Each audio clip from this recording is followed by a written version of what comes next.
Hello and a very warm welcome to Power Pack's special episode. Newgen presents AI at Work, powering growth, productivity and inclusion in association with ETCIO. I'm your host Devina Lasson and it's my pleasure to celebrate Women's Day with our guests and viewers today. Now, work culture and habits for men and women are often fundamentally different. It is this difference that impacts collaboration, networking and productivity. So join us on a thought-provoking journey as we discover how AI is reshaping the workplace, breaking down barriers and enabling women to thrive by optimizing workflows, enhancing efficiency, and fostering deeper collaboration. From streamlining tasks to creating more inclusive work environments, AI is redefining how professionals contribute and succeed. So let's kickstart this powerful conversation on the future of work and equity in the AI era and much more. It's my pleasure to welcome our esteemed guest today. Joining us, Runki Goswami, Head Global Marketing Newgen, Radhika Sehgal, Partner and Digital Transformation Leader, EY, Shamni Kumar, Senior Director and Business Transformation Leader, and Rajan Nagina, Head Global AI Practice, Newgen. Right, a very warm welcome to all of you panelists. Such a pleasure to have you here today. Thank you so much for joining.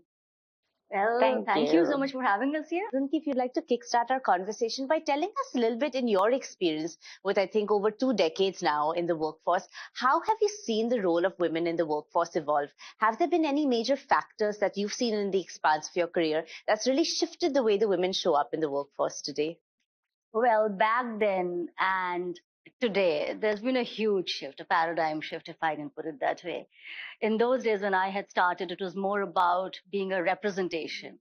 And today it's about shaping industries. So there's been a huge shift. And with the way things have changed, all the policy reforms that have happened, the sponsorships that have come our way, and also the investments that have been made into women-led innovation. Sure, yes. So that's kind of changed a lot. If you go back to the data of 2004, it says that 19% of women were just there in leadership roles. Today, that 19% has become 32%. Wow, fantastic. And then, in fact, in the CEO category of Fortune 500, it was 0%, then 1%, and now 10%. Wow, That's huge, right? Yes. And then the women-led own entrepreneurship that women are into, that is trillions of dollars are generated annually. So of course that also talks volumes about where women are today. So this workspace has definitely evolved, and with all the digital transformation things which are happening, which are kind of doing away with manual inefficiencies and all, of course it gives more time for women to get into deep impactful work, get into strategic positions, and of course a hybrid culture that has come into place that has also evolved things strategically for women.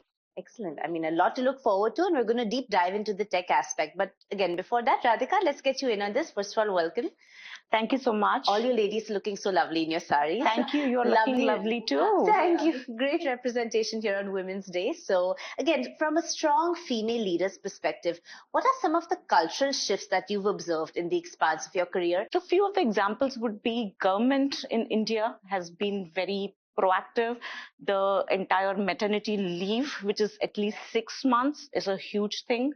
I'm seeing that corporate are extending that flexibility even after woman comes back. Right, yes. Paternity break is a huge step. Yes. Breaking the gender biases. Yes. There is a lot that is happening in the organization, right from hiring to retention to advancement. And one of the big things is first that consciousness that yes, we have to accelerate action. We have to reduce this gender parity, and that is what is the key difference that organizations are bringing. And through this conversation, we'll bring about what AI is doing in each of those areas. But what I feel, one thing that any organization does, which is drastically different, is walk the talk. Yes. And I can talk about my organization, which is EY. Our global CEO is a woman. Our global technology leader is a woman. I lead technology consulting for financial services from India. I am a woman. And when you're walking the talk, you will see these changes, not just in percentages, but in the leadership positions. Absolutely. And that is going to define the future. So Shamli, again, please love to hear your input as well. We've heard great insights from Runki Radhika about how the workplace has really shifted over the years when it comes to women in position of power, women in general in the workforce. Are there any initiatives that you would like to share when it comes to really incorporating women at a level of equality in the workplace? Any good examples from corporate culture that have really panned out in the last few years? I really want to emphasize is the kind of role, organization and sponsorship and the leadership initiative to be able to make a difference in the diversity, that's coming out very, very precise, because that you are moving to your goal sheet of your leadership as well as your CXOs and all. So that's a moving channel that really will drive a lot of things.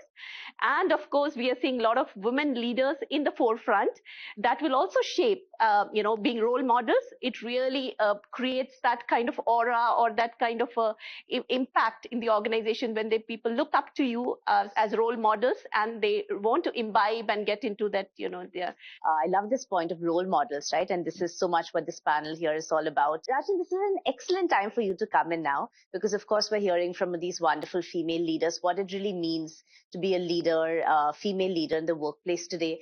Before we get into a little more questions in depth from you, what have you seen as shifts in the workplace when it comes to your female co-workers, female in leadership positions? Any insight from you? The team that I have, the team I work with along with my peers like Runki, and also the team that I have, I felt women generally are more creative than men. Okay. Really, really more creative. Okay. They're also better multitasking. Like certainly we all sort of see that every day. And if you add the element of one being more creative, more imaginative, one being, let's say, having more empathy. So if you fall back on first principles of human nature, and then you add it with cognition that AI provides, it's just wonderful. And I see it unfolding in front of my eyes. Most of my team constituted of like super intelligent girls. And the way we construct a problem, for example, let's say we build a software. At the end, we build a software for a user and for a purpose, right? Getting empathy for the user is not a technical construct. Yes. It's a very fundamental construct of a person, right? And when you get cognition like AI to help you with, imagine what you can do. Like the systems that you can build are far more superior. Let me take example of ChatGPT, right? It's such wonderful thing, right? And where the empathy comes for ChatGPT, if you ask a question, the system tries to figure out the intent of the question, right? You can ask really abstract question. And I think this figuring out the intent of a question is really first principle. Like empathy, isn't it? Wonderful. Thank you for such a unique perspective, actually, coming from someone like yourself, an AI leader. So can you help us also get a wider picture now, how you're really seeing AI empowering the workforce, female workforce, but the workforce in general? There's also a big term now, agentic AI. I think that's one of the big trends. I think no one better than you to give us a little bit of a debrief on how that ultimately is the way forward in workforce efficiency. Sure. So I think if you start with agentic first, agentic essentially means building a software that is human-like both human-like intelligence and human-like behavior. So if you build a system that you can converse to, if you can build a system that you can reason with, that's human-like, isn't it? Also, if you can build a system that understands the context and make a decision for you, at least make an attempt to make a decision for you, make an attempt to work for you. So by and large, if you look at the agentic construct, means have a human-like intelligence, have a human-like reasoning, and have a human-like decision making, and then go on and execute. Today, we have come to a place where cognition is available. On top of that, you can build software like that. And that means you can empower your users, your workforce, to create more time using this software, but more importantly, to imagine more. How do you see AI companions impacting you directly today or impacting your workforce? Any examples would be great, Radhika. Sure. So I completely agree with Rajan that there is a lot that's happening in improving productivity at workplace. The other side of the paradigm from an AI standpoint is how organizations are leveraging now AI end to end. Yes. If we have to hire a woman, or we have to reduce the gender diversity biases and unconscious biases, how can AI help you? It has been figured out that there are a lot of job descriptions which are very, very gendered, because of which women do not apply for it. Right. As well as if there is a human at the center, unconsciously they are picking up male CVs. So when you have higher view kind of a tool which is removing and eradicating any of these biases, we have seen 50% reduction in gender bias related hiring gaps. Retention, we talked about productivity, but workforce and work culture, there are tools which are specialized like Harmonize, like Replica, which are HR bots, which are looking at culture of an organization, anonymous feedbacks of an organization, that is helping from a retention standpoint. So if there is an intent that an organization has to accelerate action, there is enough and more that AI is providing you with. Really end to end, right? Across the board. Across the board. And me being a marketer, I have to be creative. I cannot be doing the same thing again and again. There are ways in which we take several things to the market. So how do we brainstorm? So this Ziva, this tool that we are working on is really helping me on that. It has definitely helped my productive hours. It has helped me communicate better. It has helped my team get better visibility.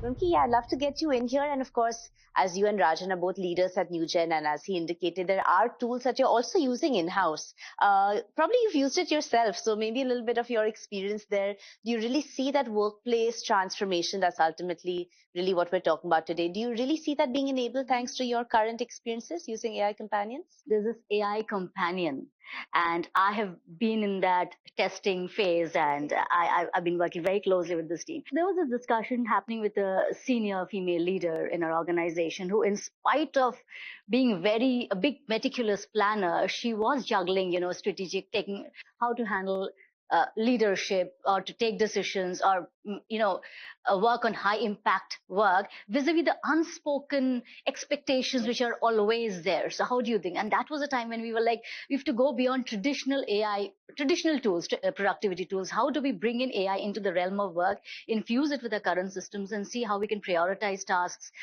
communicate better?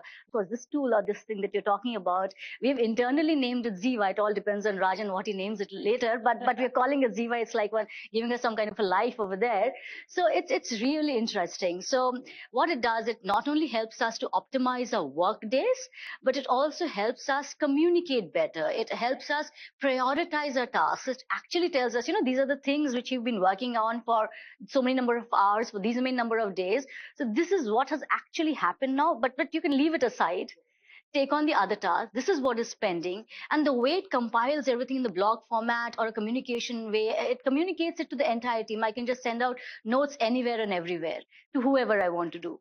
So that thing, it leaves me with a lot of productive time. I actually am getting time to sit with my team, to brainstorm on other things. And me being a marketer, I have to be creative. I cannot be doing the same thing again and again. There are ways in which we take several things to the market. So how do we brainstorm? So this Ziva, this tool that we are working on is really helping me on that. It has definitely helped my productive hours. It has helped me communicate better. It has helped my team get better visibility. But yeah, I'm looking forward to Ziva. That exciting. Wow. I mean, that is quite a transformation right there. Rajani, maybe a little bit of your inspiration behind creating a tool like this. And how does this ultimately really align with an AI transformation that I think most organizations are going through today? So what was your vision? How did you get the inspiration behind it?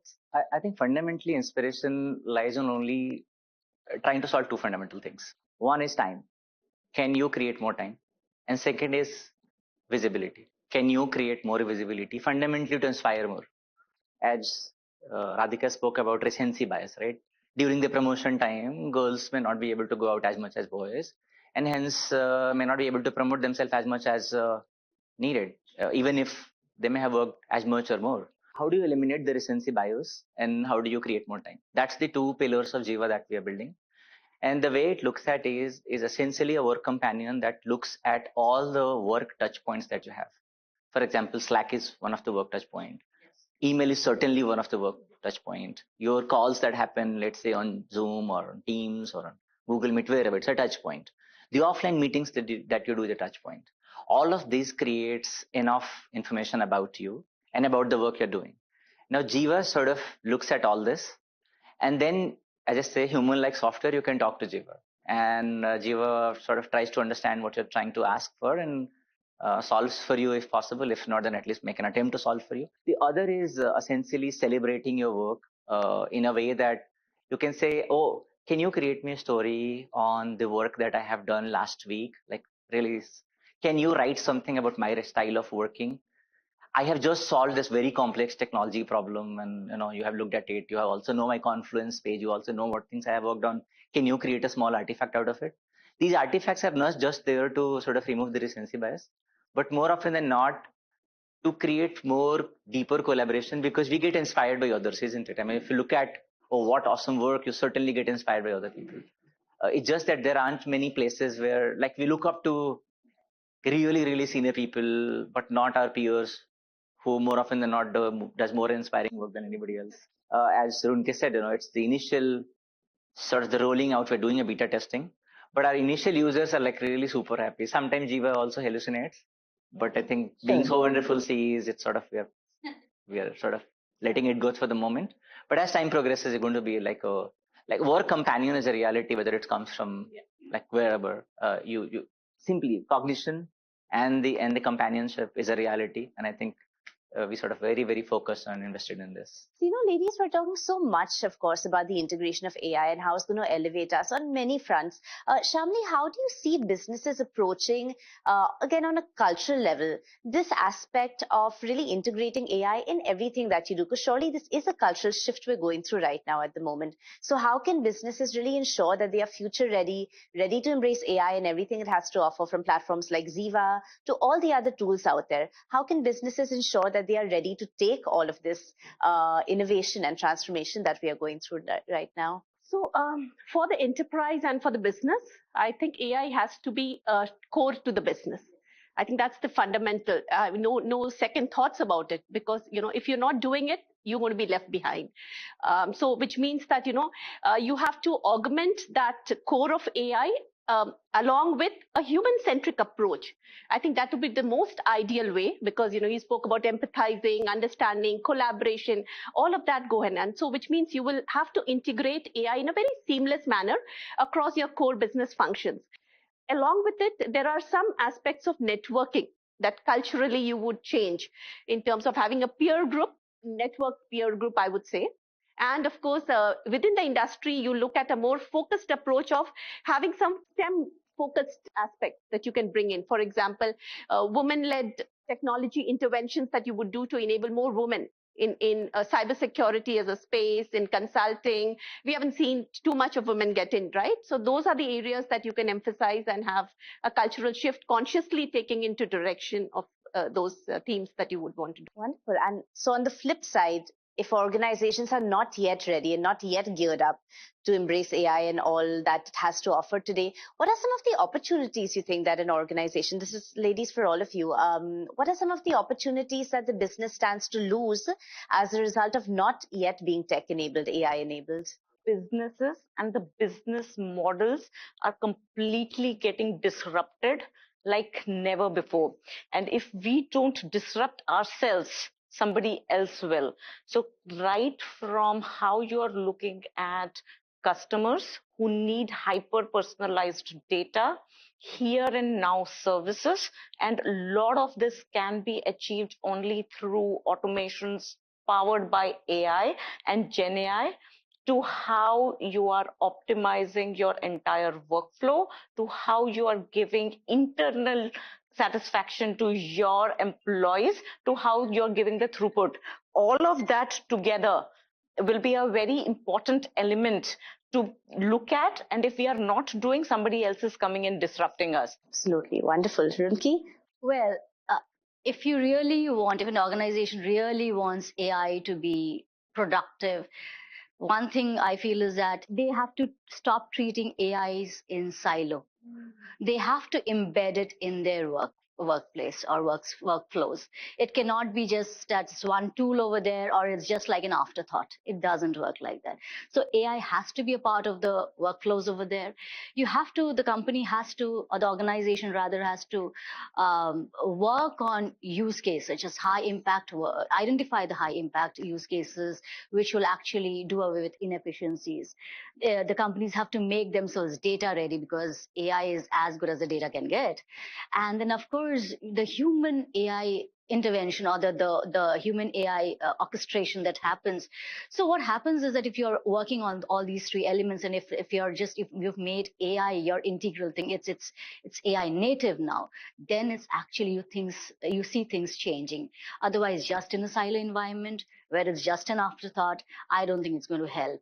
So AI has huge potential. It is for all of us to make it our DNA, to be involved in it, to be able to utilize it better. My only thing is that it has to be a part of our inherent systems now. If I can request each of you to leave our viewers today with one key takeaway on what you think is the biggest AI transformation that the workplace is seeing. I know it's a very challenging question, but just one key takeaway for our audience. Runki, would you like to start? Well, it's simple. Just upskill. Just adapt to the changes. If there is AI for you, use it. I would request all my peers, the women peers, do not run away from anything which is new, technology that is. Just adapt to it, use it. It has got immense potential. Just let's embrace the changes which are coming. And that's what is going to do good for us. And that's a simple takeaway. Let's embrace the change. Wonderful. Thank you. Radhika? So from an enterprise standpoint, we just discussed, we have all the tools and techniques. We just now need an intent to make this a reality, working on removing ethical biases in the data, removing the hallucinations which come with doing an AI, making sure that you are complying to all regulators when you are doing all of what AI is bringing to the forefront will be very, very important, and keep that in your forefront when you are evolving and you are completely redefining how the workplace is going to be. Wonderful. Wow, very practical there. Thank you so much. Shamli? From my perspective, I would say it's, leverage AI as an enabler and for building on innovation. I think those are the two thoughts I have. And of course, it's a new technology. So, have an open mind, embrace AI. That's what it's all about. And you will see the benefits, for yourself as for your organization. And I think Radhika put it very succinctly that if everybody is using it, there's a tremendous amount of value create because everybody is using it. Somebody is using it for very, very complex problems. Somebody is using it for not so complex problems. I think embracing it at a scale and sort of reimagining everything that you have been doing, and then just go ahead and solving it with AI. Thank you so much. It's been such a pleasure to have all your insights today. What an in-depth conversation. Thank you so much for having us. Thank you so much for having us on the panel. Thank you. Absolutely a pleasure. All right, as we celebrate Women's Day, it's clear that AI is not just transforming the way we work, it's shaping a more inclusive, efficient, and empowered future by streamlining workflows, enhancing productivity, and redefining collaboration, and so much more. Thank you for joining us on Newgen Presents AI at Work, powering growth, productivity, and inclusion in association with ETCIO. Until next time, let's continue driving progress, innovation, and inclusion together.